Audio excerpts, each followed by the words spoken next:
Hi all, நான் சரிதா பேசுகிறேன். ஹா ஹூ ஹா ஹூ, என்ன இது ஒரு பெரிய சத்தமா இருக்கே அப்படின்னு போய் பார்த்தா அங்க ஒரு ஜூடோ பயிற்சி வகுப்பு நடந்துகிட்டு இருக்கு. அங்க மாணவர்கள் எல்லாருமே ரொம்ப சந்தோஷமா முழு ஈடுபாட்டோட பயிற்சி பண்ணிக்கிட்டு இருக்காங்க. அந்த பயிற்சி வகுப்புக்கு வெளியில ஒரு சிறுவன் நின்று பார்த்துட்டு இருக்கான். அவனுக்கு ஒரு 15 வயசு இருக்கலாம். அவனுடைய கண்கள் எல்லாம் ரொம்ப விரிவா, ரொம்ப ஆசையா, ரொம்ப ஆர்வமா அந்த பயிற்சி வகுப்பை அவன் பார்த்துக்கிட்டே இருக்கான். ஆனா அவனுக்கு உள்ள போகிறதுக்கு ஒரு சின்ன தயக்கம். அதனால அவன் உள்ள போகாம திரும்பவும் அவன் வீட்டுக்கு போயிட்டான். 2வது நாளும் திரும்பவும் வரான், பார்க்குறான். ஆனால் அவனுக்கு உள்ளே போகிறதுக்கு ஒரு சின்ன தயக்கம். அதனால அவன் உள்ளே போகாமல் திரும்பவும் வீட்டுக்கே போயிட்டான்.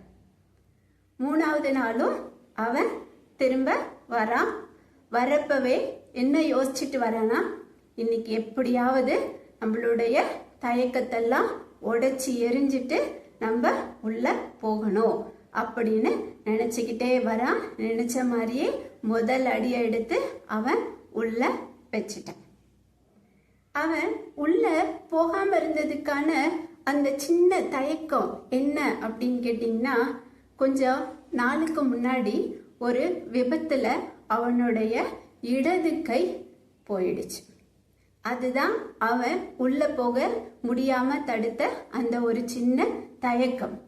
ஆனா இன்னைக்கு அதை எல்லாத்தையும் உடைச்சி எரிஞ்சிட்டு அவன் உள்ள போயிட்டான். நேரா குரு கிட்ட போனான். போய் குருவை பார்த்து, குருவே என்னையும் இந்த பயிற்சி வகுப்புல சேர்த்துக்கோங்க அப்படின்னு கேட்டான். அவனை பார்த்த அந்த குருவும் சிரிச்சுக்கிட்டே, சரி நான் உன்னை சேர்த்துக்கிறேன் அப்படின்னு சொல்லிட்டார். உடனே அவனுக்கு ரொம்ப சந்தோஷம். அவன் உடனே தயாராயிட்டான் பயிற்சி எடுக்கிறதுக்கு. அந்த குரு அவனை கூப்பிட்டு, நான் இப்போ உனக்கு சொல்லி தரது தான் முதல் பாடம் அப்படின்னு சொல்லிட்டு ஒரு தாக்குதல் முறையை அவனுக்கு சொல்லி கொடுக்கிறார். அவனும் அதை ரொம்ப கவனமா கேட்டு தெரிஞ்சுக்கிட்டு தன்னுடைய பயிற்சியை ஆரம்பிக்கிறான். முதல் நாள் பண்ணா, 2வது நாள் பண்ணா, 3வது நாளும் பண்ணா, ஒரு வாரமும் பண்ணா, திருப்பி ஒரு மாசம் முழுக்க அதே பயிற்சியை தொடர்ந்து பண்ணான். 2 மாசமும் ஆச்சு, 3 மாசம் ஆயிடுச்சு. அந்த 3 மாசமுமே அந்த ஒரே பயிற்சியை தான் அவன் தொடர்ந்து பண்ணிக்கிட்டு இருக்கான்.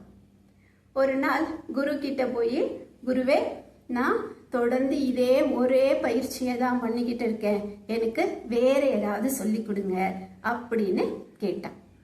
ஆனா குருவோ, இல்லை இல்லை, இதை ஒன்னே நீ தொடர்ந்து கவனமா திரும்ப திரும்ப பயிற்சி பண்ணு அப்படின்னு சொல்லிட்டு அவரு போயிட்டார். அவனும் தொடர்ந்து அதை பயிற்சி பண்ண, கவனத்தோட பயிற்சி பண்றதுக்கு முயற்சி பண்ணிக்கிட்டே இருக்கான். கொஞ்ச நாள் கழிச்சு குரு அவனை கூப்பிட்டு, வா, பக்கத்துல இருக்கக்கூடிய ஊர்ல நம்மளுக்கு ஒரு போட்டி நடக்குது, அந்த போட்டியில நம்ம போய் பங்கெடுக்கலாம் அப்படின்னு அவனை கூட்டிட்டு போறாரு. அந்த போட்டியில மொத்தம் 3 ரவுண்டு. அதுல முதல்ல 2 ரவுண்டுல நம்மால ஈஸியா ஜெயிச்சிட்டான். அதுவே அவனுக்கு ரொம்ப பெரிய சந்தோஷம் இல்லையா? பின்ன அவனுக்கு சந்தோஷம்தான். 3வது போட்டியாளர் பார்த்தீங்கன்னா கொஞ்சம் பெரிய ஆளு, ஒரு நல்ல வீரன். அவர் வராரு. அவர்கிட்ட நம்மாலு கொஞ்சம் அடிகிடி எல்லாம் வாங்குறான். ஆனா கூட கடைசியில நம்மால ஜெயிச்சிட்டான். 3 ரவுண்டுலயுமே நம்மால ஜெயிச்சு ஃபைனல் ரவுண்டுக்கு போயிட்டான். உனக்கு ரொம்ப தாங்க முடியாத பெரிய சந்தோஷம் ஃபைனல் ரவுண்டுக்கு வந்தது. ஃபைனல் ரவுண்டில் போய் இவன் நின்ன உடனே இவனுக்கு எதிராக போட்டி போட வந்த ஒரு மனுஷன் ரொம்ப பெரிய பலசாலி. பார்க்கறதுக்கே அவர் ஒரு மாவீரன் மலை போல இருக்காரு. ஆனா நம்மளால ரொம்ப குட்டியா எறும்பு போல இருக்காரு. ஆனா அவன் ஒன்றும் பயப்படலை, எதிர்த்து நிற்க தைரியமா தான் நிற்கிறான். அந்த மாவீரன் என்னன்னா நம்மளால தூக்கி பந்தாடிட்டு இருக்கான். அதை பார்த்த எல்லா மக்களுக்குமே ரொம்ப பயம் வந்துருச்சு.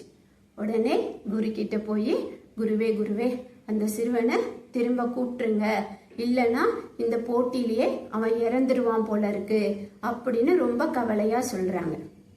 ஆனா அந்த குருவோ, இல்லை இல்லை, அவன் போட்டி போடட்டும், அவன் கண்டிப்பா ஜெயிப்பான் அப்படின்னு சொல்றாரு. அந்த மாவீரனும் கையில்லாத சிறுவன் இனிமேல் என்ன பண்ண போறான் அப்படின்னு ரொம்ப அசால்ட்டா அவனை பார்த்துக்கிட்டு நிக்கிறாரு. ஆனா நம்ம ஆளோ அவன் கத்துக்கிட்ட அவனுடைய சீக்ரெட் அப்படின்ற மாதிரி சொல்லக்கூடிய அவன் கத்துக்கிட்ட அந்த தாக்குதல் முறைய முழு கவனத்தோட முழு ஈடுபாட்டோட அவன் அந்த மாவீரன் மேல தாக்க ஆரம்பிச்சான். அந்த மாவீரன் சரிஞ்சு கீழே விழுந்துட்டான். இவனுக்கு அந்த வெற்றி பதக்கமும் கிடைச்சிருச்சு. இவனுக்கு ரொம்ப சந்தோஷம். அந்த வெற்றி பதக்கத்தை எடுத்துக்கிட்டு தன்னுடைய குரு கிட்ட ஓடி வரான். குருவே குருவே, நான் கத்துக்கிட்டது இந்த ஒரே ஒரு தாக்குதல் முறை தானே, ஆனா அதை வச்சுட்டு இவ்வளோ பெரிய ஒரு மாவீரனை நான் சரிய வச்சுட்டேனே அப்படின்னு சொல்லிட்டு அவன் ரொம்ப சந்தோஷப்படுறான். அது எப்படி முடிஞ்சது குருவே அப்படின்னு கேட்கறான். அதுக்கு அந்த குரு, நீ ஜெயிச்சதுக்கு ரெண்டு முக்கிய காரணங்கள் இருக்கு. ஒன்று என்னன்னா, ஜூடோலேயே ரொம்ப கடினமான ஒரு தாக்குதல் முறையை தான் நீ இவ்வளோ நாள் கற்றுக்கிட்டு பயிற்சி பண்ணிட்டு வந்த. அது உன்னை ஜெயிக்க வச்சதுக்கான முதல் காரணம். ரெண்டாவது காரணம், உன்னுடைய இந்த தாக்குதல் முறையில் எதிராளி உன்னை தடுக்கிறதுக்கு உன்னுடைய இடது கையை மடக்கி வளைச்சி பிடிக்கணும். ஆனா அந்த இடது கை தான் உன்கிட்ட இல்லவே இல்லையே, அதுவே உனக்கான பெரிய பலம் அப்படின்னு சொன்னார். நம்மளுடைய பலவீனங்களையே நம்ம பலமா மாத்துறப்போ நம்மளுக்கான வெற்றி தானா நம்ம கைக்கு வந்து சேரும். இந்த மாதிரி வெற்றி பெற்ற மனிதர்களை நீங்க பார்த்துருந்தீங்கன்னா கமெண்ட்ல எஸ்ன்னு சொல்லுங்க. Thank you all. பாய்.